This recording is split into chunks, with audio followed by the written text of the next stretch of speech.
Attitude शब्द से तो हम लोग सबको ही परिचित है। हम लोग हमेशा कहते हैं कि वो लड़का बड़ा एटीट्यूड में रहता है, वो लड़की जो है बड़े एटीट्यूड वाली है।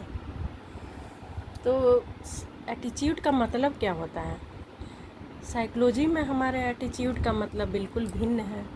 इसका मतलब एटीट्यूड मतलब एरोगेंस नहीं होता है, बल्कि एटीट्यूड का मतलब होता है किसी भी टॉपिक के बारे में, किसी भी चीज़ के बारे में आपका व्यू क्या है, उस टॉपिक के बारे में, पॉलिटिक्स के बारे में, किसी पर्सन के बारे में आपका व्यू क्या है, तो उसी व्यू को एटीट्यूड कहते हैं।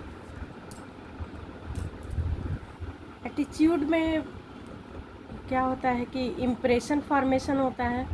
कहते हैं कि first impression is the last impression. तो इम्प्रेशन फॉर्मेशन क्या है? जब आप किसी से मिलते हैं तो उसमें कुछ ना कुछ पर्सनल क्वालिटीज़ उसकी अपनी होती है, तो उसी क्वालिटीज़ को इम्प्रेशन कहते हैं, इम्प्रेशन फॉर्मेशन। और व्यक्ति का जो स्पेसिफिक गुण होता है उसे ही एट्रीब्यूशन कहते हैं, गुण कहते हैं। और ये कैसे इन्फ्लुएंस होता है, एटीट्यूड कैसे इन्फ्लुएंस होता है? तो ये सोशल कॉग्निशन के द्वारा और स्कीमास के द्वारा। तो स्कीमा क्या होता है? तो बचपन में जो बच्चे के मन में अगर उसके पेरेंट्स अगर कुछ बोलते हैं उसको कि तुम कुछ नहीं कर सकते हो, तुमसे कोई काम सही ढंग से होता नहीं है, किसी काम के लायक नहीं हो, तो ये सब बात उसके दिमाग में बैठ जाता है और वो समझने लगता है कि हम कुछ नहीं कर सकते हैं।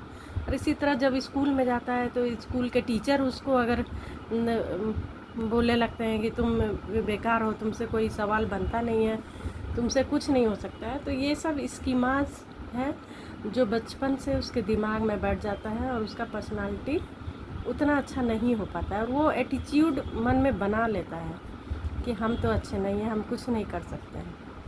तो ये गलत है। कभी भी बच्चों को उसके पेरेंट्स या टीचर्स को उसे डिमोरलाइज नहीं करना चाहिए, बल्कि उसे मोटिवेट करना चाहिए कि तुमसे ये काम हो जाएगा और तुम ही करके दिखाओगे। तब बच्चा का डेवलपमेंट बहुत अच्छा होता है, उसका कॉन्फिडेंस बढ़ता है। और इस तरह सोशल ये इन्फ्लुएंस कैसे होता है? तो सोशल फैसिलिटेशन, इनहिबिशन, और दूसरा होता है प्रो सोशल बिहेवियर। तो सोशल फैसिलिटेशन का मतलब क्या होता है कि अगर आप कोई काम अकेले में कर रहे हैं उसका प्रभाव, और अगर 10 लोग आपको देख रहे हैं तो उसका प्रभाव अलग होता है।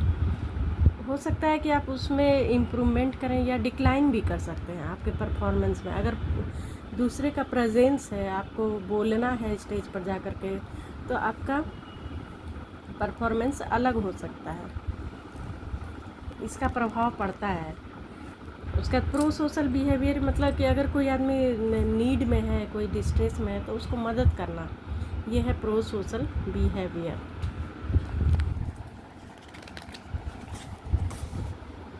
अब कंपोनेंट्स कौन कौन होते हैं एटीट्यूड के?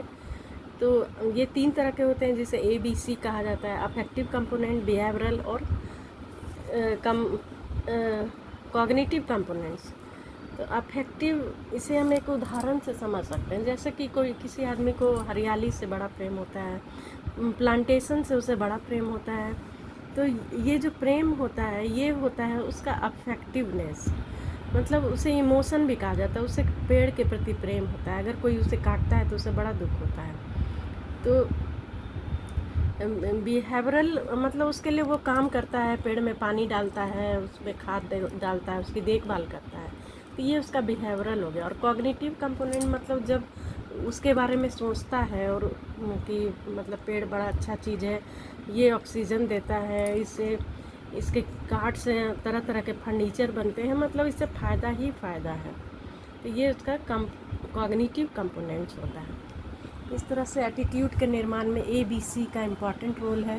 उसके बाद कुछ बिलीव्स और वैल्यूज़ होते हैं। बिलीव्स मतलब जैसे कि हम कुछ विश्वास करते हैं, जैसे हम ईश्वर को मानते हैं, बचपन से हम देखते आए हैं कि ईश्वर हैं, उनकी पूजा कैसे करनी चाहिए, ये सब हमारा बिलीफ होता है।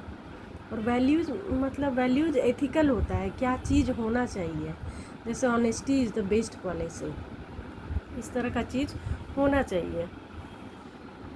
उसके बाद 4 significant features of attitude, valency होना चाहिए। किसी भी टॉपिक के बारे में आपका व्यू क्या है, पॉजिटिव है या निगेटिव है। एक्सट्रीमनेस मतलब कितना पॉजिटिव और कितना निगेटिव है आप। सिंप्लिसिटी और कॉम्प्लेक्सिटी मतलब सिंपल आपका थॉट है या कॉम्प्लेक्स में है।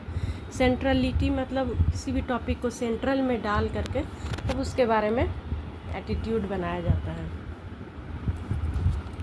इस तरह से एटीट्यूड के बारे में हम जानते हैं कि इसका फॉर्मेशन कैसे होता है, एटीट्यूड कैसे फॉर्म होता है। तो पहला तो है कि लर्निंग एटीट्यूड्स बाय एसोसिएशन। देखिए, कोई ऐसा सब्जेक्ट होता है जिसको पढ़ना शायद पसंद नहीं करते टीचर, ये बच्चे, पर कोई टीचर इतने अच्छे ढंग से उसको पढ़ाते हैं कि उसको उस सब्जेक्ट से प्रेम हो जाता है, वो उसमें इतना इंटरेस्ट डाल देते हैं कि वो उस सब्जेक्ट को पढ़ना चाहता है और वो अपना एटीट्यूड उसके प्रति पॉजिटिव बना लेता है। दूसरा चीज़ क्या होता है कि learning attitudes by being rewarded और पनिश्ड। अगर आपको रिवार्ड और पनिश किया जाए तो भी आपका एटीट्यूड चेंज हो जाता है। जैसे एक लड़की थी, वो डेली योगा करती थी, तो उसको मिस गुड हेल्थ का अवार्ड दिया गया, तो वो उसके प्रति पॉजिटिव अपना व्यू बना ली योगा के प्रति। और अगर कोई बच्चा जंक फूड खाता है और वह बीमार पड़ जाता है, तब वो जंक फूड के प्रति अपना निगेटिव एटीट्यूड बना लेता है। लर्निंग एटीट्यूड्स थ्रू मॉडलिंग मतलब दूसरे को ऑब्जर्व करके भी हम अपना एटीट्यूड बनाते हैं। जैसे बच्चे कैसे सीखते हैं, अपने एल्डर से सीखते हैं, तो अगर उसके पेरेंट्स अपने माँ बाप की इज्जत करते हैं तो बच्चे भी ऐसा करना सीख जाते हैं। लर्निंग एटीट्यूड्स थ्रू ग्रुप और कल्चरल नॉर्म्स, तो अपने ग्रुप, जिस ग्रुप में वो रहते हैं उसका क्या व्यू है, उसका नॉर्म्स क्या है, इसके आधार पर बच्चे सीखते हैं। कल्चर जैसे कि वर्शिप करते हैं जब हम लोग, तो भगवान को फूल चढ़ाते हैं, जल चढ़ाते हैं, माला चढ़ाते हैं, प्रसाद चढ़ाते हैं, तो ये सब चीज़ हमारे कल्चर के द्वारा हम सीख लेते हैं। उसके बाद learning through exposure to information मतलब हम लोग बहुत इन्फॉर्मेशन से, मीडिया से बहुत कुछ सीखते हैं। टीवी में जो भी ऐड देता है हम उससे प्रभावित हो जाते हैं और उस चीज़ को खरीदना चालू कर देते हैं, उसके प्रति हमारा पॉजिटिव एटीट्यूड बन जाता है। जैसे फेयर एंड लवली लगाने से आप गोरे हो जाते हैं, इसका ऐड देख करके बहुत सारे लोग फेयर एंड लवली लगाना शुरू कर दिए, उनका उसके प्रति पॉजिटिव एटीट्यूड हो गया। इस तरह से इन सब कारणों से हमारा एटीट्यूड फॉर्म होता है। दूसरा है कि फैक्टर्स कौन कौन से हैं जो एटीट्यूड फॉर्मेशन को प्रभावित करते हैं। तो सबसे पहला तो फैमिली एंड स्कूल एनवायरनमेंट होता है। दूसरा रेफरेंस ग्रुप होता है जिसमें हम रहते हैं। तीसरा पर्सनल एक्सपीरियंसेस होता है, जो हमारा अपना अनुभव है उसके आधार पर एटीट्यूड चेंज होता है। एक व्यक्ति थे जो एक मतलब जगह जा रहे थे और वहाँ पर सारे लोग मारे गए, सिर्फ ये बच गए। उसके बाद क्या किए कि ये जॉब छोड़ करके समाज सेवा में लग गए, वो इनका एटीट्यूड बिल्कुल चेंज हो गया। मीडिया रिलेटेड इन्फ्लुएंस, मीडिया का तो बहुत अधिक प्रभाव पड़ता है। तो इस तरह से जानते हैं कि ये सब फैक्टर्स हैं जो उन्हें प्रभावित करते हैं। उसके बाद हम लोग जानते हैं कि 3 तरह की थ्योरी दी गई थी एटीट्यूड चेंज करने की, जिसमें हैदर साहब दिए थे POX थ्योरी, और इन्होंने बताया कि अगर 2 मतलब अगर पॉजिटिव है और तीसरा निगेटिव है तो कोई ना कोई अपना एटीट्यूड चेंज कर लेगा। जैसे अगर P एक लड़का है जो O से शादी करना चाहता है और O भी P से शादी करना चाहती है, पर X डॉरी सिस्टम है जिसके वो खिलाफ है। P तो चाहता है कि वो दहेज ले, पर O नहीं चाहती कि उस दहेज दिया जाए। इस तरह से मतलब 2 तो पॉजिटिव है, तो इसमें या तो P अपना व्यू चेंज करेगा, वो डॉरी नहीं लेगा, बोलेगा ये ख़राब सिस्टम है, इसे नहीं लेना चाहिए, या वो P से शादी नहीं करेगी। कोई ना कोई तो अपना इसमें व्यू चेंज करेगा ही करेगा।